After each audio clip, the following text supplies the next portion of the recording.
السلام علیکم۔ وعلیکم السلام۔ آج کی اس گفتگو میں خوش آمدید۔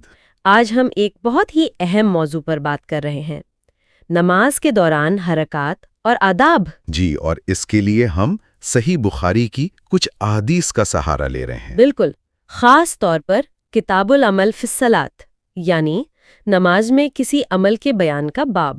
ہمارے پاس حدیث نمبر 624 سے 630 تک ہے۔ جی ہاں، یہ وہ روایات ہیں جو ہمیں بتاتی ہیں کہ نماز پڑھتے ہوئے کیا کرنا ٹھیک ہے، کیا نہیں، اور کچھ چیزیں وقت کے ساتھ کیسے بدلیں۔ صحیح۔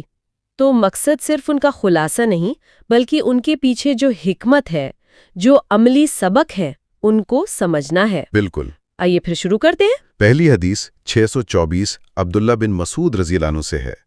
وہ بتاتے ہیں کہ پہلے جب وہ حبشہ میں تھے تو نبی کریم صلی اللہ علیہ وسلم کو نماز میں سلام کرتے تھے اور آپ جواب بھی دیتے۔ جی۔ لیکن حبشہ سے واپس آنے کے بعد ایک دفعہ سلام کیا تو آپ صلی اللہ علیہ وسلم نے جواب نہیں دیا۔ نماز کے بعد فرمایا ان فی الصلاۃ لشغلہ، یعنی نماز میں تو ایک خاص مشغولیت ہوتی ہے۔ بالکل، یہ تو ایک بڑی تبدیلی لگتی ہے۔ یقیناً یہ بہت اہم نقطہ ہے۔ اس سے نماز کی جو اپنی ایک حیثیت ہے نا، وہ واضح ہوتی ہے کہ یہ مکمل توجہ چاہتی ہے۔ اچھا۔ پہلے سلام کا جواب دینا شاید ٹھیک تھا، لیکن پھر یہ حکم آیا کہ نہیں، نماز کے دوران اللہ سے تعلق ہے، تو دنیاوی بات چیت سلام کا جواب بھی وہ اس تعلق میں خلل ڈال سکتا ہے۔ تو یہ ایک طرح سے شریعت کا بتدریج نفاذ بھی ہوا۔ جی بالکل ایسا ہی لگتا ہے۔ احکامات آہستہ آہستہ مکمل ہوئے۔ ٹھیک، یہ بات تو اگلی حدیث سے اور بھی جڑتی ہے۔ حدیث 625 جی یہ زید بن ارقم رضی اللہ عنہ سے ہے۔ جی۔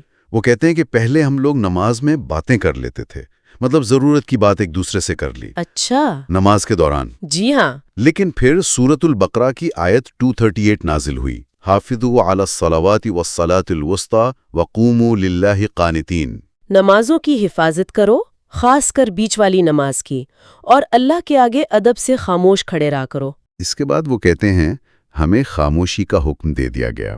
درست۔ یہ آیت تو بالکل واضح کر دیتی ہے، قانتین کا ایک مطلب ہی خاموشی اختیار کرنے والے ہیں۔ صحیح۔ تو اس نے نماز میں مکمل خاموشی، ادب اور خشوع و خضوع کو لازم کر دیا۔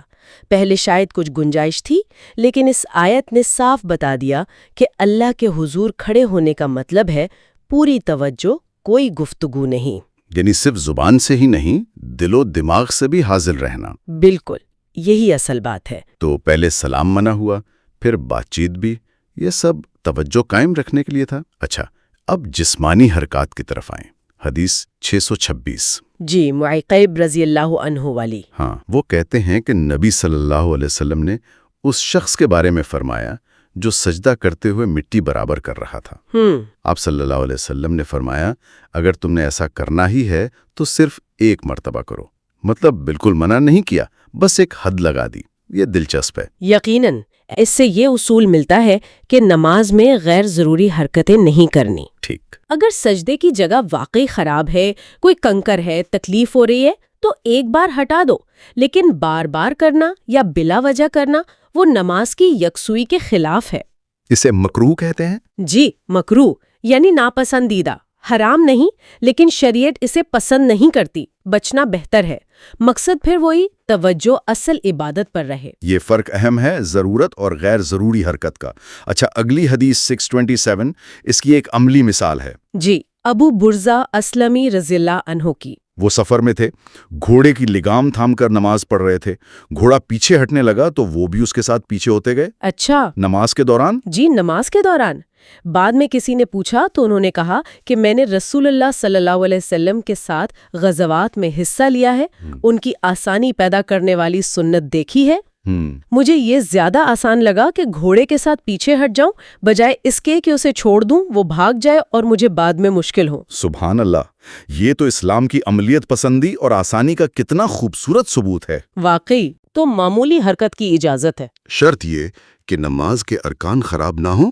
جی بالکل، بنیادی ارکان، تسلسل وہ متاثر نہ ہو اور حرکت ضرورت کے مطابق ہو۔ یہ شریعت کی حکمت اور لچک ہے، عبادت اور ضرورت میں توازن۔ یہ توازن واقعی غور کرنے لائق ہے۔ اچھا، اب ایک بالکل مختلف چیز ہے۔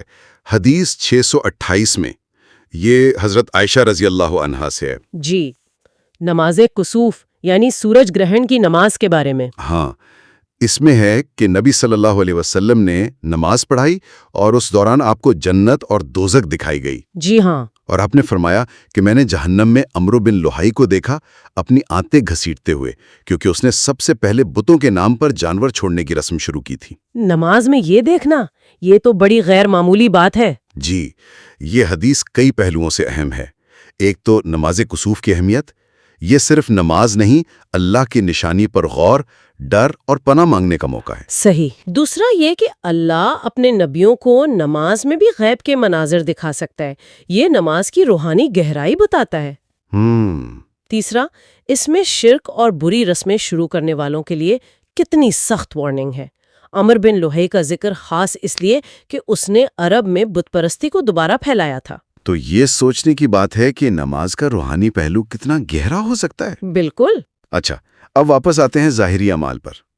حدیث 629 حضرت جابر بن عبداللہ رضی اللہ عنہ سے، جی، انہیں نبی صلی اللہ علیہ وسلم نے کسی کام سے بھیجا تھا۔ واپسی پر آئے تو آپ صلی اللہ علیہ وسلم سواری پر نفل نماز پڑھ رہے تھے۔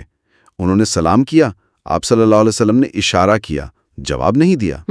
وہ کہتے ہیں میرے دل میں بہت خیال آئے، شاید آپ صلی اللہ علیہ وسلم ناراض ہیں کہ دیر سے آیا ہوں۔ دوسری بار سلام کیا، پھر جواب نہیں۔ تیسری بار کیا تو آپ نے اشارے سے جواب دیا۔ اچھا۔ پھر نماز کے بعد بتایا کہ مجھے نماز نے جواب دینے سے روکے رکھا تھا، اور یہ بھی بتایا کہ اس وقت وہ مشرق کی طرف منہ کر کے نماز پڑھ رہے تھے۔ یہ واقعہ پھر سے وہی بات پکی کرتا ہے کہ نماز میں سلام کا جواب نہیں دینا۔ جی، لیکن اس میں اور بھی باتیں ہیں۔ ایک تو صحابہ کی نبی صلی اللہ علیہ وسلم سے محبت دیکھیں، ذرا سی بے رخی پر کیسے فکر مند ہو گئے۔ صحیح۔ دوسرا، فقہی مسئلہ کہ سفر میں سواری پر نفل پڑھنا جائز ہے، قبلہ رخ ہونا ضروری نہیں، یہ کتنی بڑی آسانی ہے۔ جی، تیسرا، ہمارے لیے سبق کہ کسی کے عمل کو دیکھ کر فوراً غلط مطلب نہ نکالیں۔ حضرت جابر پریشان ہوئے، وجہ کچھ اور تھی، ہمیں حسن ظن رکھنا چاہیے۔ یہ تو بہت اہم سماجی سبق بھی ہے۔ جلد بازی میں رائے قائم کرنا واقعی غلط فہمیاں پیدا کرتا ہے۔ اچھا، آخری حدیث اس سلسلے کی 630 حضرت ابو ہریرہ رضی اللہ عنہ سے، بہت مختصر ہے۔ جی، نوہیا عن الخسر فی الصلاۃ، یعنی نماز میں خسر سے منع کیا گیا ہے۔ حسر یعنی کمر پر ہاتھ رکھ کر کھڑا ہونا۔ جی بالکل۔ یہ نماز کے آداب کے بارے میں ایک واضح ممانعت ہے۔ کمر پر ہاتھ رکھنا مکروہ ہے، ناپسندیدہ۔ اس کی وجہ کیا بتائی گئی ہے؟ علماء نے مختلف باتیں کہی ہیں۔ کچھ کہتے ہیں یہ تکبر کی علامت ہے یا سستی کی، جو عبادت کی روح یعنی عاجزی کے خلاف ہے۔ اچھا۔ کچھ نے کہا کہ یہ یہودیوں کے عبادت کے طریقے سے ملتا جلتا تھا اور مسلمانوں کو غیروں کی مذہبی مشابہت سے بچنا چاہیے۔ وجہ جو بھی ہو، اصل بات یہ ہے کہ نماز میں ہمارا انداز ایسا ہو جو اللہ کے حضور کھڑے ہونے کے لائق ہو، جس میں ادب ہو، عاجزی ہو۔ تو اگر ہم ان سب احادیث کو ملا کر دیکھیں، خلاصہ کیا نکلتا ہے؟ ایک تو یہ کہ نماز پوری توجہ چاہتی ہے نا؟ جی بالکل، ذہنی قلبی توجہ۔ اسی لیے سلام کا جواب نہیں، بات چیت نہیں، تاکہ یکسوئی رہے۔ صحیح۔ دوسری بات یہ کہ دین میں آسانی ہے، ضرورت پڑنے پر جیسے سواری سنبھالنا یا ایک بار زمین ٹھیک کرنا، اس کی اجازت ہے۔ جی، مگر غیر ضروری حرکتیں یا وہ کمر پر ہاتھ رکھنے جیسا انداز، ان سے منع کیا گیا ہے۔ اور یہ بھی کہ کچھ احکام آہستہ آہستہ واضح ہوئے۔ خشوع یعنی دل کا جھکاؤ اور خضوع یعنی ظاہری ادب، دونوں پر زور دیتی ہیں۔ شریعت نے جہاں توجہ کے لیے سختی کی، وہیں عملی ضرورت کا خیال بھی رکھا۔ ایک توازن ہے، مقصد بس ایک کہ بندہ پوری طرح ظاہر اور باطن سے اللہ کی طرف متوجہ ہو۔ صحیح۔ ہر وہ چیز جو توجہ ہٹائے یا ادب کے خلاف ہو، اس سے بچنا ہے۔ بالکل۔ اس تفصیلی گفتگو کے لیے بہت شکریہ۔ امید ہے سننے والوں کو بھی نماز کے ان پہلوؤں پر سوچنے کا موقع ملے گا۔ یقیناً۔ اور آخر میں ایک سوال، شاید ہم سب کے سوچنے کے لیے چھوڑ سکتے ہیں؟ جی ضرور۔ جب ہمیں یہ پتہ چلتا ہے کہ نماز کے ان آداب، ان حرکات کے پیچھے کیا حکمت ہے، خاموشی کیوں ضروری ہے، کمر پر ہاتھ کیوں نہیں رکھنا، تو یہ علم ہماری اپنی نماز میں توجہ اور اللہ سے تعلق کو کیسے اور گہرا کر سکتا ہے۔ بہت اہم سوال ہے۔ اور آج کی اس تیز زندگی میں جہاں ہر وقت کچھ نہ کچھ چل رہا ہوتا ہے، نماز کے اندر ضروری اور غیر ضروری حرکت کے بیچ فرق کیسے کریں، تاکہ عبادت کا اصل مقصد فوت نہ ہو۔ واقعی یہ غور طلب باتیں ہیں، ان پر سوچنا اور عمل کرنا یقیناً ہماری نمازوں کو بہتر بنا سکتا ہے۔ بہت شکریہ آپ کا۔ شکریہ۔ اسی کے ساتھ اگلی گفتگو تک کے لیے اجازت۔ اللہ حافظ۔ اللہ حافظ۔